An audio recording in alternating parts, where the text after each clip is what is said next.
The basketball playoffs are here. It's win or go home. I'm Tarek Patel. I'm Randy Rosenblum, and this is SoCal Prep Report. I'm not on there. I can't see. Okay, relax. I guess I'm on. I couldn't hear. It's a little crazy in here. We're still having a Super Bowl hangover, so it's a little strange in here. Congratulations, by the way, to Seattle. They won the game 29-13, but you all know that. We'll talk about the game and point-counterpoint. We're going to talk about Sam Darnold, the quarterback. But let's get Tarek Fatal's impression of Seattle winning the title. I think the whole thing's Bo Nick's fault. Okay. Yeah, you see where I'm going with that? Yeah. I'm being funny, of course, but yeah, I think clearly the better game would have been if the Broncos won, and I do think if Bo Nix would have played the game, they'd probably beat the Patriots. You know what I mean? In that game that just wasn't so great. But nevertheless, that is out of Seattle's control. I thought the defense, regardless, I thought they were the better team, and Sam Darnold wins the Super Bowl. We both projected that Seattle would win it last week on the show. In fact, I was close. I had 24-13, so I got Seattle's points right. But you had an opportunity to talk with Jaime Ortiz on the Fatal Factor, who's the high school coach at San Clemente. He's been there a long time. And coach Sam Darnold. Yeah, he was great. I think, 24 hours after Sam Darnold lifts the Lombardi Trophy to get on Jaime Ortiz 24 hours later and talk about what he was like at high school.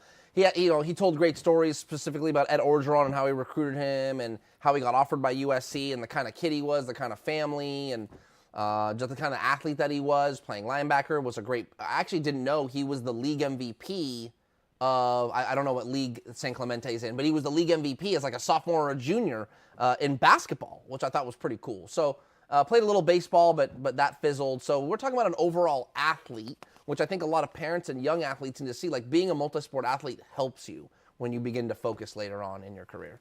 What's the name of the show? SoCal Prep Report. Okay, that's the Super Bowl report. Let's go to the prep side of it. So let's talk high school basketball. The playoffs are in full gear. And in the open division, we'll start with the southern section. But before we get to the scores, Tarek, your thoughts? They went to 12 teams, 4 brackets. Yeah, this is something that I think you asked me last week how many teams I thought would be in it. I said 12. I said 4 pools of 3. I mean, I pretty much nailed that. Format's a little bit different, but basically, if you finish first or second in your pool, you go to a quarterfinal, and then the bottom finishers, those 4 teams, they'll play it out. Winners of those games go to the state playoffs. So 10 of the 12 will advance to the state playoffs. 2 will go home. I think it's a great format. It adds competition. There's a little bit of tension there. Not everyone just gets to go to the state playoffs for participating. Someone will go home, which to me is the nature of the playoffs. Going to be a great playoff tournament for a lot of different brackets. There's the open division and 9 other divisions. We'll talk a lot about the open division in this program today. Let's start with top-ranked Sierra Canyon knocking off Crespi. Now, this game, scores misleading, 71-54. After 3 quarters, Crespi was right there with them. I believe it was only a 4-point difference, something like 48-45, so something along those lines. And Sierra Canyon was barely clinging on, but they turned it on. Crespi, I wouldn't call it like breaking news, but new information I learned today. So Martin Kamen, who is this player that's kind of come on for Crespi, has officially left the team. I don't know if that's something you know already. I didn't know. Yeah, he left the team. I know he went to play internationally, right? Oh no, yes, but like he's never coming back. He's going he's going to like be a pro.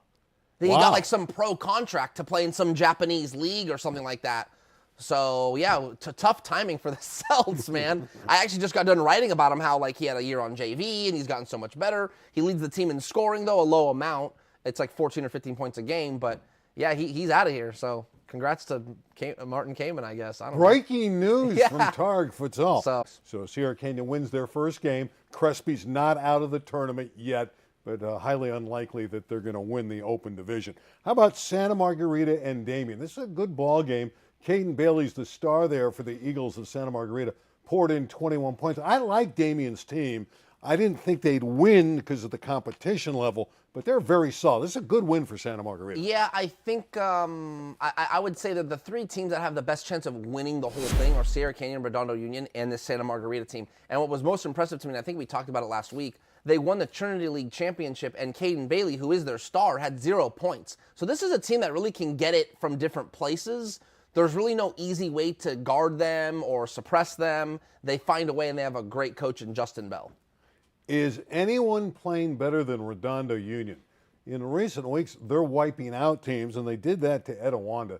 This game wasn't close. I'm looking at the score, 74-31. S.J. Madison with 20 points. He's one of the stars at Redondo Union. It's a deep squad. Yeah, excuse me, Chase Hawley and Devin Wright. I mean, some really, really good players.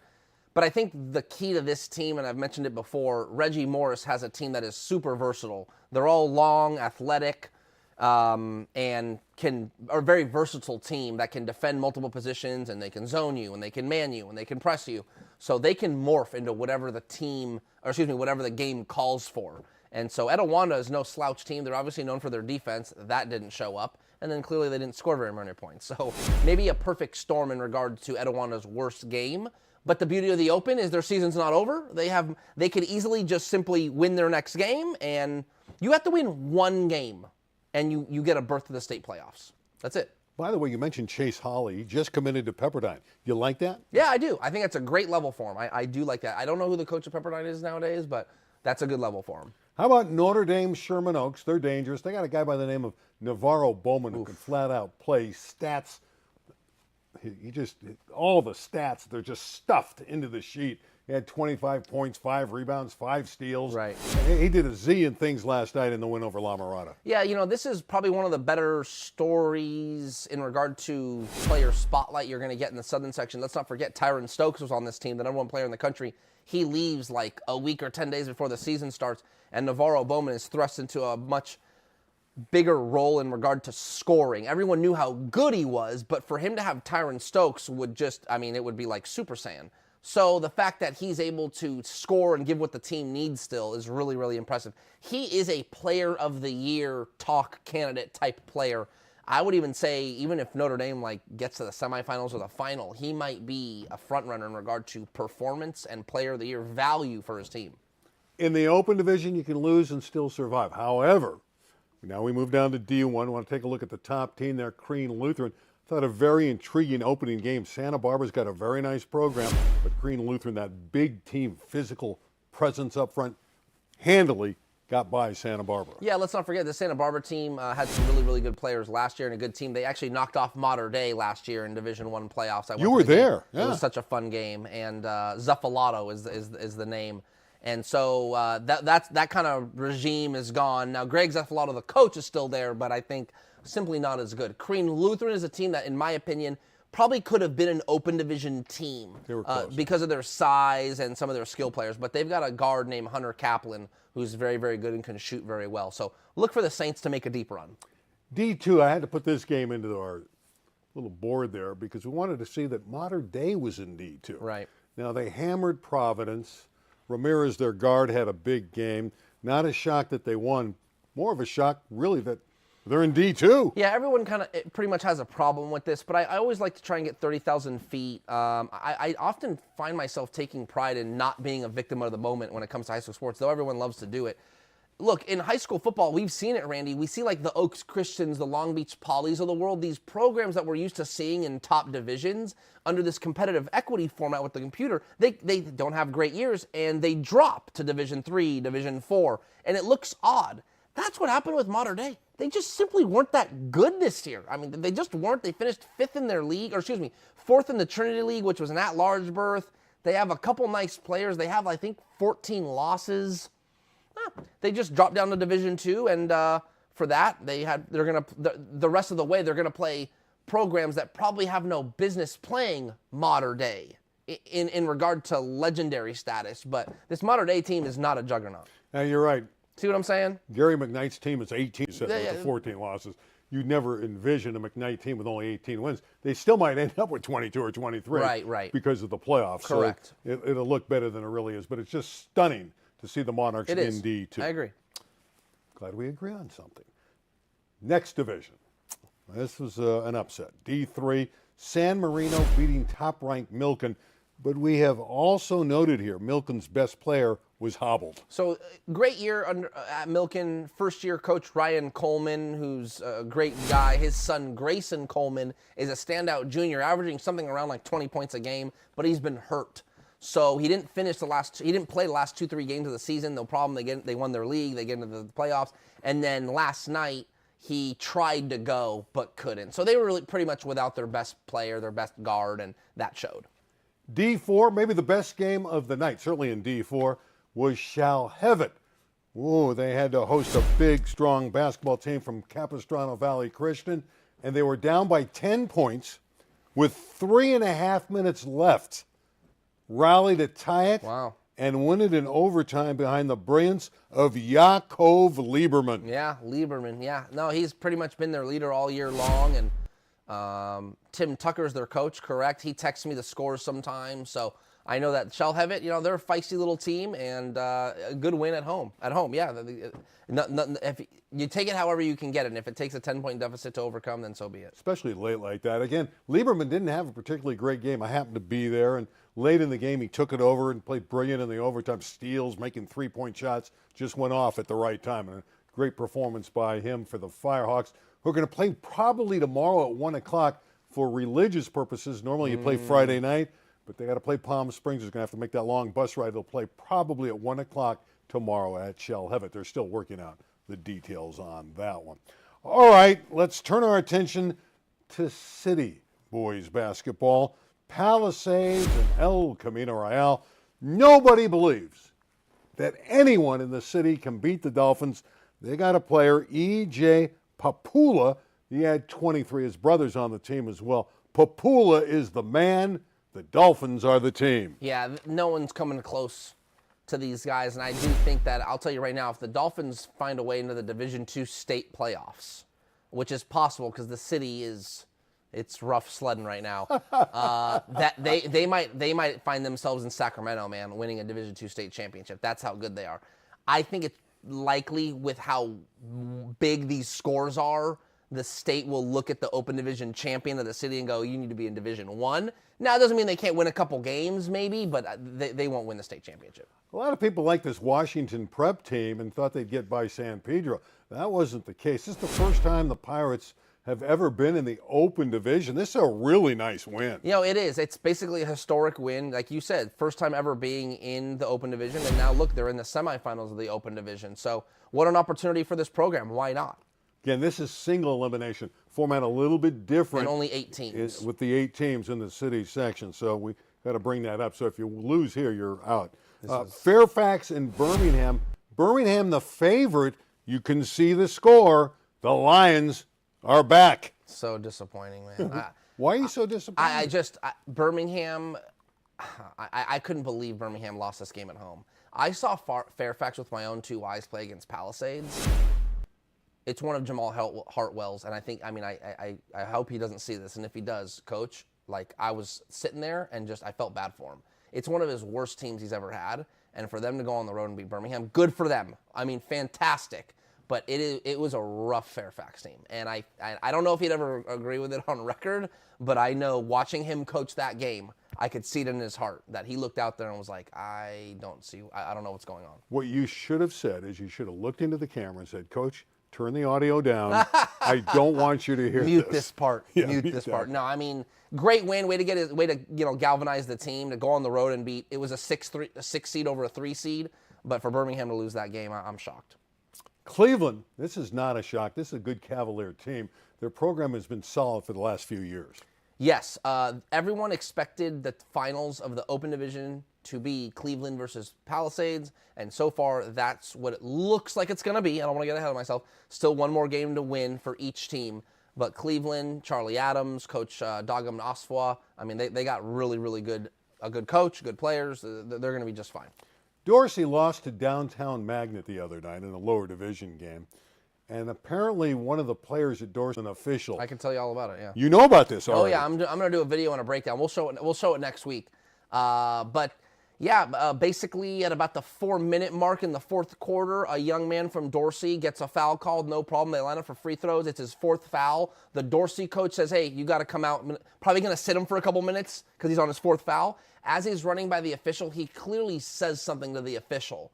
The official tees up the young man, giving him his fifth foul. He's now fouled out for the remaining 4 minutes of the game. Dorsey goes on to lose the game. This young man takes off his jersey, approaches the official after the game. The game's over, and there's a bump. Now, the official, we'll get video on this next week, so tune in. But the official then, flops and just lays on the ground. Very weird. Did this guy play in the NBA, this official? No. Just came with the flop. Maybe a soccer player, though. And then people come over to get the kid away from the official. He then breaks free from people and starts swinging at the official. None of the punches land, but very, very obscure scene. That's the breakdown. Dorsey loses. And what world we're in, where Westchester loses, Taft loses, and now Dorsey lose to very obscure programs. It tells you the sign of the city section.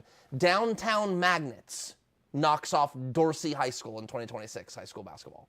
You're not shocked by that? Stunned. Okay. The girls are getting going starting tonight. Let's start in the southern section. This is open division play. Yep. Rancho Christian, Ontario Christian. Ontario Christian's a great team. You can see the record 27-1. But Addison Archer is a freshman player for Rancho Christian, a freshman who averages 27. Yeah, I mean, it kind of sounds like the girl from Ontario Christian. I'm blanking on her name right now. Smith. Yeah, Kalina Smith. Yeah. Thank you. Sorry, thank you. Yeah, Kalina Smith was averaging 30 or 35 as a freshman. So another young lady coming up in the ranks and kind of out in the same area. So it'll be I don't know how close of a game it'll be, but it'll be fun to see Kalina Smith and the young lady from Rancho Christian. What's her name? From Rancho Archer. Archer. Addison Archer? Addison Archer. Yeah, it'll be fun to see them go at it. Okay. All right, a few more games to go through on the women's side. Fairmont Prep and Etiwanda. Etiwanda is the favorite there. Of course, we have our favorite coach there, Stan DeLuce. They win championships seemingly every year. Oak Park and Sierra Canyon. Really the story there, and Sierra Canyon's the big favorite. They're trying to get the transfer from Notre Dame eligible Arenas, Hamiley Arenas. Yeah, Hamiley Arenas. You pronounce it a different way than I do. I'm Hamiley? pronouncing it the right way. I've never met the young. Yeah, Hamiley Arenas. Really good player, averaged 24 points a game as a freshman. And she's probably going to get eligible because she's 365 days out of sport. She did not play a high school basketball game this year due to injury. So her last game was, I want to say, the January 30th or no, it was February 2nd of 2025 or something like that. So she's 365 days out of sport. According to CIF rules, that makes you eligible.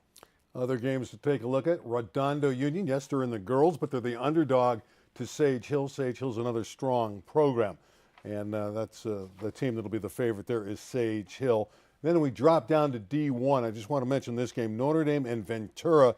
Ventura is the #1 seed. Ventura has a young lady, Kylie Staniland, who averages 24 a game. She's a senior guard. Yeah, Staniland is a really good player, and I believe her father is a coach, a well-known coach as well out in Ventura County. So, yeah, a lot of basketball blood there. I don't know how well Notre Dame is going to do. They get in as an at-large, I believe. I don't think they qualified as an automatic qualifier from the Mission League, so that's a fun game. City will have their open division in the girls as well tonight. King Drew against top-ranked Westchester. Comets should win easily, yes, but King Drew has athletes. Venice at Granada Hills. What about that Highlander program, which was so good for so long? Yeah, Jared Honig was the coach. Now he's at Valencia, and now it's Ray Colston, right? Who's was at El Camino Real for a while, so now he's at Granada. Yeah, I think Colston's a great coach, and that should be a fun game. Cleveland at Hamilton. Now, Hamilton has that point guard, that freshman, Andrea, who is tremendous, Andrea Antonio. She had the 54 points against Westchester in a regular season win. Okay. So you got to think that the Hamilton Yankees are the team to beat here. Yeah, I mean, look, if you got someone that can score, that's going to help you in a bind. I mean, when in the playoffs, when it's win or go home, per se, obviously the open division is that way in the city, not necessarily in the southern section, but when the game's tight, it's nice to know who you're going to go to. Now, the other team knows too, but it's nice to have confidence in, hey, we got someone we can go to in that moment, as opposed to it being a scramble. Antonio scoring 54 points as a freshman is still very, very impressive indeed. And Palisades at Birmingham. Birmingham, the big favorite there, although Pally's had a really terrific program over the years in the city section, but the Patriots figure to go deep. Yes. They are one of the true favorites to win the tournament along with Westchester. I wouldn't be shocked if Birmingham wins this. No, Birmingham will win the game. No, I mean the whole tournament. Yeah, definitely possible. And again, with the city, unfortunately, we know for the boys it's Cleveland Palisades. For the girls, it's going to be Westchester Birmingham. It's just it is what it is. Time for point counterpoint. You're going to like this one. This one's going to be fun. Okay. Sam Darnold, San Clemente High School. You know that by now because of the Super Bowl. Is he the greatest quarterback ever to come out of the southern section? Keep in mind, John Elway, Granada Hills, Warren Moon, Hamilton on the city side. Tarek Fatal, is Sam the best? I'm going to say no, not yet. I think Super Bowl win automatically puts him in the conversation. Obviously, it's argued. That's why we're doing it. But I think the low-hanging fruit name that comes to mind in regards to how many yards he's passed for, how many Pro Bowls he's won, and the longevity of his career is Carson Palmer.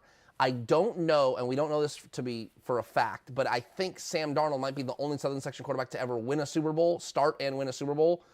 There could be one out there that we're not thinking of, which is very possible. But I think other than that, in regard to success in the NFL for so long, winning games, Pro Bowls, and accolades, I think Carson Palmer right now is the best. However, it would not surprise me if in a few years Sam Darnold surpasses him. Nothing like hedging your bets. Great thoughts from Tarek. But does he realize that Sam Darnold could down the road be a Hall of Famer? Let's first go back to college. As a redshirt freshman, Rose Bowl, Penn State leading by 2 touchdowns, 49-35. What does he do in the final 9 minutes, Darnold? Puts up 19 and the Trojans win 52-49. The greatest performance in Rose Bowl history. 453 yards, 5 touchdowns. Those are records. Let's fast forward. He goes through the playoffs this year. No turnovers. 0. Unprecedented. How about his performance against the Rams, the team that was giving him all the trouble? Threw for over 300 yards and cut up the Rams secondary. That's the reason Seattle ended up getting to the Super Bowl and winning. This guy is a winner. I know there's been great quarterbacks from Randall Cunningham at Santa Barbara. You mentioned Carson Palmer. I'm putting my man here to sleep. But there's no question Sam Darnold is now the greatest quarterback after winning the Super Bowl in CIF, Southern Section history. Book it. I don't think you like my take. No, I do. I think it's there's no one else that's won a Super Bowl from the section. So, yeah, it makes sense that he's automatically the best. That he goes from literally not even being in the conversation to being the best because he did something that's so special. I totally agree. Let's talk about quarterbacks. Sure. They're all going to Mater Dei, or they're all leaving Mater Dei? Yeah. Or both. What is going on? Don't be I'm looking at all these names here that are going right and left. So Cameron Pooley from Chaminade checked in. Russell Sakona, Right. I believe is how you say it, from Lusinger at Mater Dei. So they bring in 2. And then Infinieri, I believe is how you say his name. Could be butchering that too. He's been at Mater Dei. I actually kind of feel bad for him. He's actually one that stayed. It's supposed to be his turn. And he's the guy going to Minnesota. Going to Minnesota now. I'm not saying he can't play, but he's literally not really played all that much. So my guess is they didn't, and he's coming off an injury. So my guess is Mater Dei felt they needed to bring in someone else. But this is someone that probably deserves to get, have a spot. And he saw the 2 quarterbacks come in, so he left, and he's at Mission Hills in San Diego now. You've seen a lot of Pooley. Sakona's a 3-star. Who wins that job at Mater Dei? Yeah, I will tell you right now from sources that I'm talking to, one probably won't be there. They're going to come in, probably compete. Pooley's a senior, Sakona's a junior. It makes no sense for either of those guys to come in and not play. So I think something's going to get figured out this spring. I'm mark my words, this summer, one of those teams, one of those players will either go back or go somewhere else. Both of them will not be there in the fall. You got to believe Tarek. It's breaking news with Tarek each time, every show. All right, how about all-city running back Cesar Reyes, Garfield, transferring to Salesian? Now listen to these numbers. This is weird to me too. He rushed for over 1,600 yards. He had many tackles on 23 touchdowns in 9 games and 51 tackles and 2 interceptions on defense. He might have been the best player when healthy in the entire city section. Garfield's got a nice program. Why is he leaving to go to Salesian? Yeah, I mean, I'm sure there's more opportunity, or maybe, hey, you never know. Maybe there's a money man involved. Whoa, that's an I mean, interesting accusation there. No, I said maybe. I'm not saying Okay. there is. Yeah, I mean, you just never know. Now, look, the cat's out the bag now. We know that there are money men. We talked about it in the fall. So there are powers that be that help students. Not to mention, isn't Salesian a private school? Okay, so that's another one. It could have nothing to do with that. It could have everything to do with just, hey, you know, I'm sure there was an opportunity for that young man to have some financial aid and get a better private school education. What starts next week? Baseball. The Masters. The Masters. I'm kidding. I know that's Oh, not is true. it April? No, no. I love the Masters. Okay, baseball. High school, yeah, softball, yeah. Softball as well. We'll get there. Baseball, defending champ is St. John Bosco. Jack Champlin, their star pitcher, comes back. James and Miles Clark return. Great players, brothers. St. John Bosco, number 1. Honestly, I got nothing for you on baseball. I mean, other than the fact that, yes, those guys are returning, I think it's the usual suspects in baseball. I do think Corona's going to be good again. Mm-hmm. Corona Santiago, I think, has a kid named, like, Striker Pence, I think is his name, ironically. Is he related to Hunter Pence? I think he is. I actually think he is. I know you were being funny, and then now I think he is like a little cousin. No, it's or a something. legitimate question. Striker Pence, and I think he's only a sophomore or a junior, and he throws like 104 miles an hour. Wow. Long hair. We'll get video of him. He's, for next week, he's one that I'm going to keep an eye on. But the usual suspects, it's going to be Harvard Westlake, Corona, you know, some teams down, you know, Jay Sarah will be good. It's going to be the same old song and dance. Are you entertained at all with the fact that Louis Lappy, Oh, yeah. El Segundo hero in the World Series, is going to play his first games coming up next week, Harvard Westlake? I know that the LA Times has been pumping Louis Lappy for a few years, so I'm sure that's a story for them to follow. Good for them. Is it of interest to me? I'm sure he's a standout player, but he's got a long way to go, just like any freshman. All right, my notes on softball, it's all Norco. The Cougars won the championship last year. They have one of the best pitching staffs in the country. Coral Williams is a junior. She's going to UCLA, already committed. They have a senior pitcher, Peyton May, who's going to Oklahoma State. And they have a hitter, Leighton Gray. She returns after hitting .435, 8 homers last year. Yeah, I mean, they're going to be the team to beat.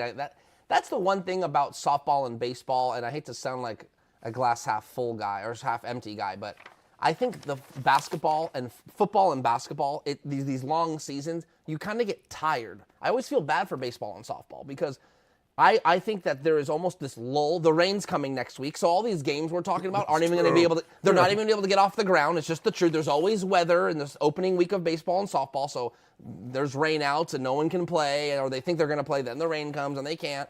And then by the time baseball gets rolling, then you get like Easter break, spring break, people kind of check out. It's the last few weeks of the regular season and then the playoffs where it gets really, really fun. Since you don't care about baseball and softball. I didn't say that. He cares. He does care. Let's get back to basketball. I want to mention 2 guys who are in college right now. Elijah Arenas from Chatsworth, Yep. starting to play really good at USC. Oh, yeah. And really a big story that no one around here is talking about is how good Braden Burries is at Arizona. Yeah. He's averaging, 16 a game, Lottery had 25 in the one loss that they had at Kansas. Burries is brilliant. Arenas, I knew, so he comes back from injury, and I think his first game he goes like 4 of 25. I mean, the guy can't throw a pea in the ocean. And I'm telling you, everyone was like, oh, man, look how bad he looks. I'm telling you right now, the scouts are salivating. Like, why? He's missing shots. The guy's coming off a catastrophic injury. The second that rhythm comes back and that sharpness comes back, he will begin to score. In half a season, he's gonna prove he's a lottery pick, and that's what's happening. Burries is too. Burries is amazing. We all knew McDonald's All-American, top recruit, physical, ready for the NBA, one and done, and he's been pegged that since he even stepped foot in Tucson. See how I mentioned basketball and Tarek just goes off. Speaking of going off, we're going off right now. For Tarek Fatal, I'm Randy Rosenblum. We'll see you next week. He's going to get the paper ready right here on the SoCal Prep Report. Take care, everybody. Sam Darnold is awesome. The greatest quarterback in CIF Southern Section history. You can't dispute it. He won a Super turnovers.